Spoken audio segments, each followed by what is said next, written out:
She kissed him at midnight on New Year's Eve, while I stood alone holding a champagne glass. You know how everyone says that the way you spend New Year's Eve is supposed to set the tone for your entire year, that the moment the clock strikes 12, the kiss, the celebration, the joy, it's all meant to be symbolic of what's to come. I used to believe that, but now when I hear it, all I can do is laugh, because if that saying is true, then the year she kissed him while I stood there humiliated in front of everyone was always doomed to be the year my life came apart. We were at a rooftop party, one of those flashy events where the city skyline glitters like a postcard, and everyone dresses like they're stepping out of a magazine. I wasn't even excited about going. I'm not that type of person. I'd rather have a small gathering, close friends, good food, a movie, something warm and intimate. But she insisted.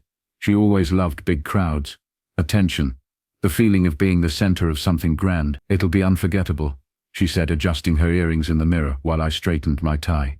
We'll start the year surrounded by energy. I remember nodding, telling myself it was fine, that maybe she was right. Maybe we needed to step outside of comfort zone. Maybe I needed to loosen up, let her lead. God, how naive I was. The rooftop was packed. Music thumped from hidden speakers. Champagne flowed like water.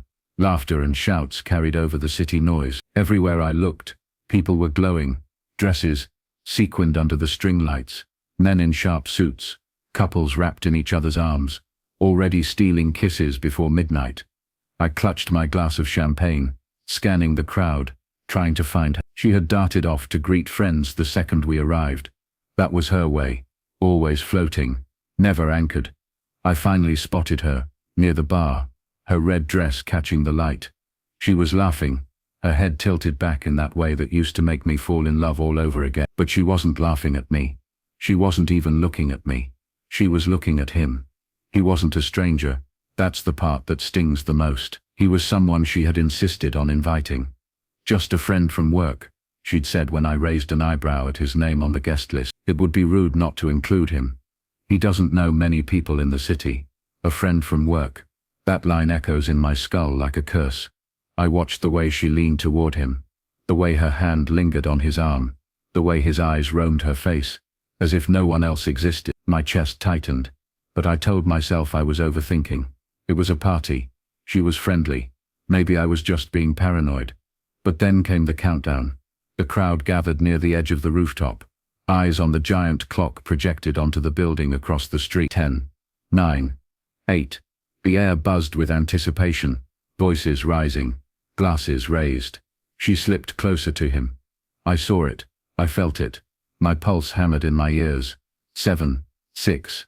I started moving toward her, weaving through the crowd, my glass still in my hand, heart pounding. 5, 4, 3. She turned her face toward him, her smile soft, intimate. 2. And at midnight, with fireworks exploding in the sky, she kissed him. Not a peck, not a drunken mistake. A kiss that lingered, that deepened, that screamed ownership in front of everyone. His hand cupped her face. Her fingers slid into his hair. Their bodies pressed close, while I stood just feet away, invisible, holding a glass of champagne that suddenly tasted like ash. The crowd erupted in cheers. Fireworks boomed. Couples kissed. Strangers hugged. And I froze. I stood rooted to the spot, my chest hollow, my throat tight, my vision blurring from the sting in my eyes. Nobody noticed me. Nobody cared. To the world I was just another man in the crowd. But to me I was watching my life fracture under the glow of fireworks. She pulled back eventually, laughing breathlessly, her lipstick smudged, her eyes shining. Then she saw me. For a split second, her smile faltered. Our eyes met, and in that moment, I knew she wasn't sorry. Not yet. Not in front of him. She was only sorry that I'd seen it. I turned and walked away. I didn't make a scene. I didn't smash the glass, or scream her name over the fireworks. I just walked, my body numb, my mind spinning. Down the stairs, out of the building, into the cold night air. The fireworks thundered above me. The city roared, and I walked alone through the streets, the sound of celebration mocking me with every step. When I got home, I sat in the dark, the silence louder than the fireworks. I stared at the half-finished bottle of champagne on our counter. at the photos of us smiling on the wall, at the ring on my finger that suddenly felt like a chain. And I thought, this isn't just a kiss, this is a declaration. This is her choosing him, publicly, boldly, as if I didn't exist. She stumbled in hours later, her heels clicking on the floor, the smell of champagne and perfume clinging to her. "You left early," she said, her voice light, almost annoyed, as if I had been the one who ruined the night. I didn't respond. I just looked at her, really looked at her, and I realized that the woman standing in front of me wasn't the woman I thought I had married. Or maybe she was, and I had been too blind to see it until now. That night, I made a decision. I wasn't going to confront her with anger. I wasn't going to beg for explanations, or accept half-truths. No, I was going to be patient. I was going to gather everything, every lie, every betrayal, every whisper she thought I couldn't hear. Because if she wanted to humiliate me in front of a crowd at midnight, then I would return the favor when the time was right, when the lights were brightest, when the stage was hers, when the truth would cut deepest. She thought that kiss was the start of her new year, but what she didn't know was that it was also the start of her end. When I tell you that the image of her kissing him under those fireworks burned into me like a brand, I mean it haunted me in ways I can't put into simple words. I carried it into every morning, every meal, every glance across the table.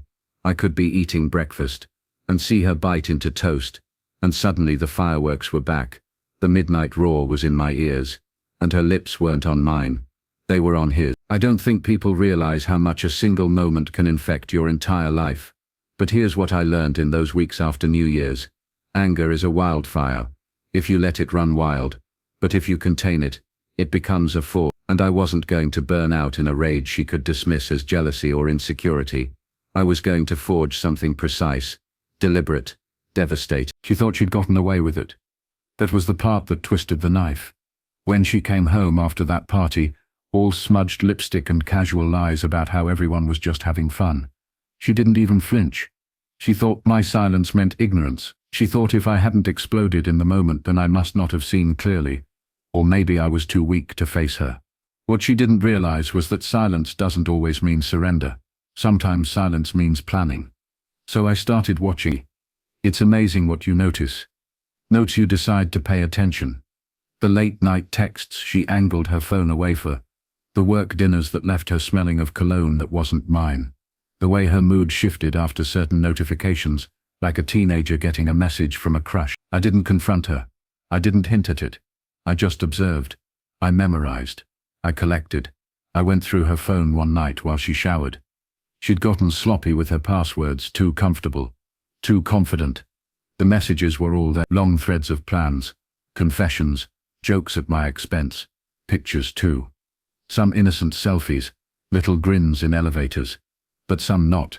Pictures that told me everything I needed to know about what they were doing while I sat at home thinking she was out with friends. And then I found the proof that would become my weapon. Her plans for Valentine's Day. Not with me, with him. A hotel booked under her name. Dinner reservations.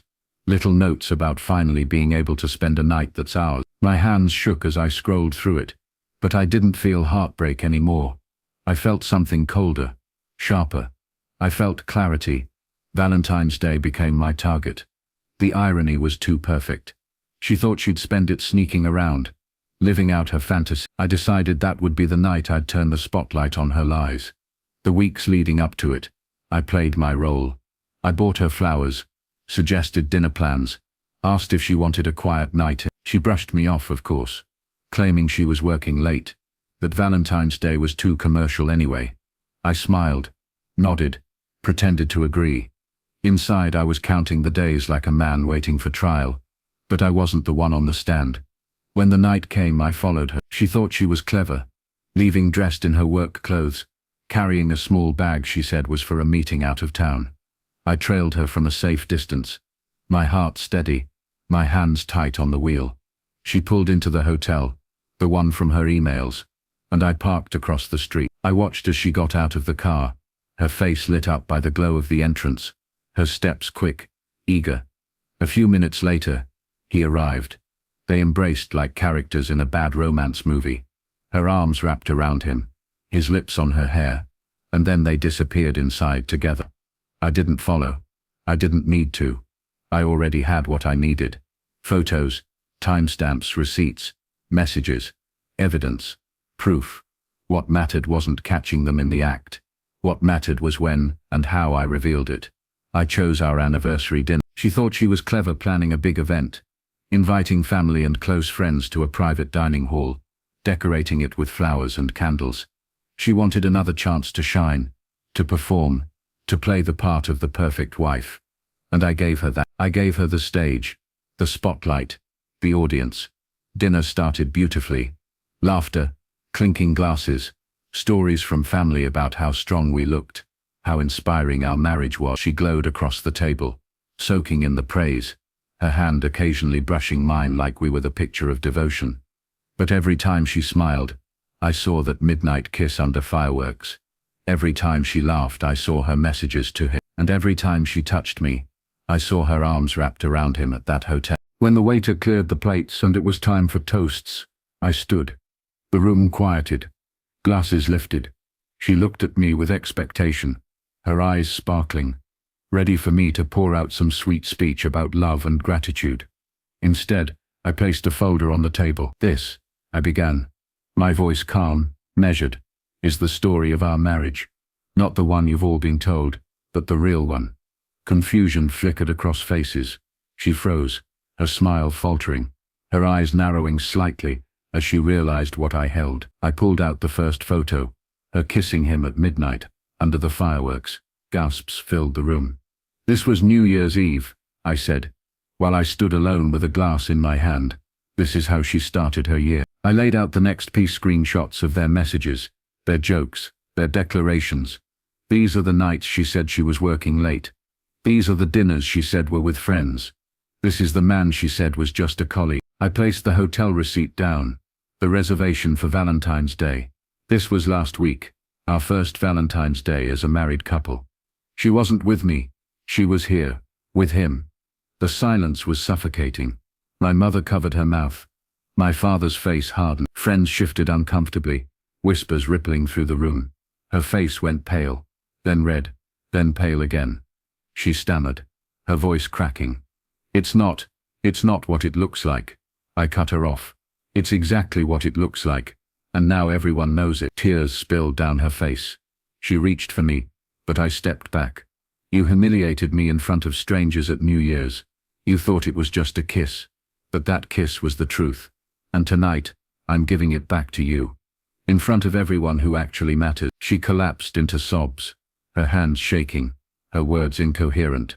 He wasn't there, coward that he was. He never showed up when the consequences did. I raised my glass one last time. "Here's to honesty," I said, "because without it, love is just performance." And I drank. The fallout was immediate. Families divided, friends cut ties, her parents embarrassed beyond words, left in silence. Within days, everyone knew.